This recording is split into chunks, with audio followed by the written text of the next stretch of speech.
안녕하십니까. 서울대학교 치과병원 원스톱 협진센터 치주과 이정태입니다. 오늘은 잇몸질환에 대해서 전반적으로 설명을 드리겠습니다.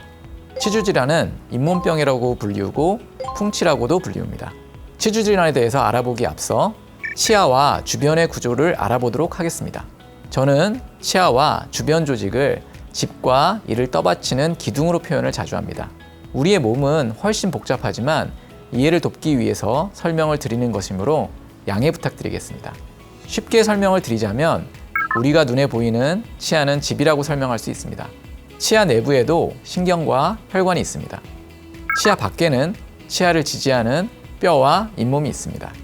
지금 보이는 그림처럼 눈에 보이는 건물이 있다면 눈에 보이지 않는 땅의 아래에는 이와 같이 기초공사가 잘 되어 있어야 건물이 제대로 서 있을 수 있습니다. 잇몸병은 이와 같이 정상적인 잇몸뼈가 점차적으로 내려가는 증상이 대표적입니다. 이를 일으키는 원인은 노화 및 유전적인 원인도 고려될 수 있지만 가장 대표적인 것은 치태와 치석입니다.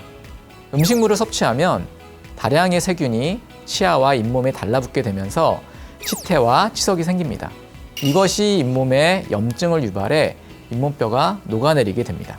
잇몸병의 대표적인 증상은 잇몸에서 피가 나고 붓는 것입니다.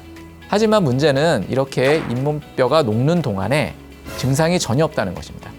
아프지도 않다가 갑자기 흔들리거나 피가 나면 이미 치주질환이 많이 진행된 상태인 경우가 대부분입니다. 이와 같이 오랫동안 잇몸 관리가 안 되게 되면 치태와 치석이 쌓이게 되고 잇몸뼈가 치아를 잡아주지 못하게 되어 치아가 원래 위치에서 이탈이 되어 발생이 되는 병적 이동, 치아가 벌어지는 정중이계, 치아가 아래나 위로 이탈이 되는 정출, 위아래 치열이 맞지 않게 되는 전치부 수직피계 증가가 발생이 되어 결론적으로는 부정교합이 일어나게 됩니다. 이렇게 되면 구강 내의 전체적인 치료 계획부터 다시 잡아야 되는 복잡한 치료가 될 수 있습니다. 그렇다면 치주질환을 진단하는 방법에 대해서 설명을 드리겠습니다. 치주질환을 진단하기 위해서는 첫 번째는 기구를 이용하여 잇몸뼈가 내려앉은 정도를 측정하는 방법이 있습니다. 잇몸뼈와 치은 사이의 공간을 치주낭이라고 하는데 이 부위의 측정 깊이와 증상에 따라 치주질환의 정도가 결정이 됩니다. 두 번째 방법으로는 방사선 사진을 통해서 잇몸뼈가 녹은 정도를 파악하는 것입니다. 파노라마 사진이나 치근단 방사선 사진으로 확인하거나 좀 더 세밀한 진단을 위해서는 콘빔 CT를 촬영하기도 합니다. 요즘에는 AI 기술을 이용하여 잇몸병을 진단하는 방법이 발전되고 있습니다. 지금부터는 치주질환의 치료에 대해서 설명을 드리겠습니다. 아까 말씀드렸듯이 저는 치아와 잇몸의 구조를 집과 기둥을 받쳐주는 안반으로 설명을 드리겠습니다. 집이 단단하게 쓰러지지 않으려면 집의 기둥이 안반에 단단히 박혀 있어야 합니다. 만일 이와 같이 안반이 내려앉으면 그 사이에 오염물질이 끼게 되겠죠. 이러한 경우 앞에서 설명을 드린 임상적 그리고 방사선적인 진단을 통해서 치주질환의 치료 계획을 잡습니다. 여기서 밖으로 노출된 이 부분을 청소하는 것이 1단계 치료라고 불리우는 스케일링입니다. 그리고 흙 안에 약간 파묻힌 부위를 호미 등을 이용해서 긁어내서 청소하는 방법을 2단계 치료라고 하고 잇몸 치료의 명칭으로는 치근 활택술과 치주 소파술이라고 합니다.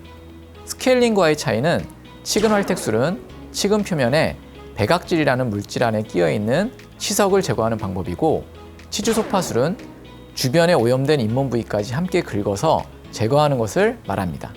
하지만 안반이 내려앉은 바닥 부위에 있는 오염 물질은 어떻게 제거를 할까요?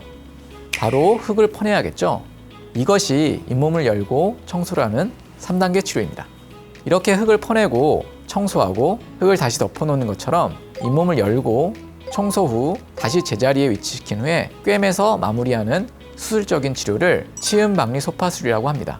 많은 분들이 수술이라는 말에 부담을 느끼실 때가 있는데요. 수술장에서 전신마취 등을 하는 그런 수술이 아니라 치과 체어에서 간단하게 하는 시술에 가까운 것이라고 생각하시면 됩니다.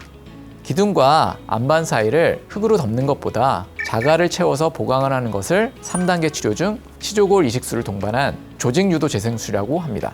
이때 중요한 것은 넣어두는 자갈이 안반이 되지는 못한다는 사실입니다. 그러므로 치주 치료가 완치의 개념이 아닌 수명 연장의 개념으로 생각을 해주셔야 합니다. 자기 치아를 빼지 않고 오랫동안 사용하는 것이 정말 좋은 것입니다. 하지만 그 한계를 넘어선 경우에는 발치를 하는 것이 더 좋을 때가 있습니다. 그러므로 중요한 것은 그 치아를 살릴 수 있는지에 대한 정확한 진단입니다. 제일 중요한 것으로 잇몸 치료를 하게 되면 그 효과와 그 한계를 알고 계셔야 합니다. 잇몸 치료를 하면 치아와 잇몸이 완전히 회복된다고 생각하시는 분들이 많으십니다. 하지만 그렇지 않습니다. 이렇게 열심히 청소를 하면 집은 깨끗해지겠지만 오래된 집의 구조가 새 것으로 바뀌는 것은 아니겠죠. 잇몸 치료를 하기 전에 환자분들께 꼭 설명을 드리는 것이 있습니다. 잇몸 치료를 하고 나면 치료 부위가 시린 증상이 나타나고 치아가 흔들리는 느낌이 날 수 있습니다. 이는 치석과 오염된 염증이 치아를 감싸고 있다가 없어지게 되면 회복을 하는 과정에서 발생이 됩니다. 시간이 지나면서 이러한 증상은 점차 감소가 됩니다. 또한 잇몸이 내려앉은 느낌과 치아 사이에 음식물이 더 많이 끼는 느낌이 든다고 하십니다. 그것은 치료 전에 부어있던 잇몸이 치료를 통해서 건강하게 회복이 되면서 원래 모양대로 회복이 되거나 수술적인 치료를 통해서 염증 부위를 제거한 후 나타나는 현상입니다. 이는 오히려 예전에는 음식물이 치주낭 깊게 들어가서 본인은 음식물이 들어간지도 모르고 계속 잇몸뼈가 녹았다면 치료 이후에는 치주낭이 얕아져서 음식물이 안 들어가고 치아와 치아 사이에 음식물이 끼되 시간 칫솔이나 가글만으로도 청소가 잘 되는 형태로 바꿔놓게 되는 것입니다. 그리고 잇몸 치료를 한 후에는 회복되는데 시간이 걸립니다. 특히 3단계 치료를 한 후에는 회복이 되는 데는 짧게는 1개월, 길게는 4, 5개월 정도 걸리기도 합니다. 치주 질환 환자분들께서는 반드시 치료 전에 이에 대해서 알고 계셔서 치료에 대한 오해가 없도록 하셔야 합니다. 잇몸병을 100% 막는 것은 힘듭니다. 하지만 관리를 통해서 그 잇몸병의 진행 속도를 늦출 수 있습니다. 잇몸이 튼튼할 때부터 관리를 한다면 잇몸 치료를 피할 수는 있겠지만 만일 잇몸병이 진행이 돼서 잇몸 치료를 하는 경우에는 치료 후에 적극적인 관리를 통해서 치아를 유지하는 데 최선을 다해야 합니다. 지금까지 서울대학교 치과병원 원스톱 협진센터 치주과 이정태였습니다.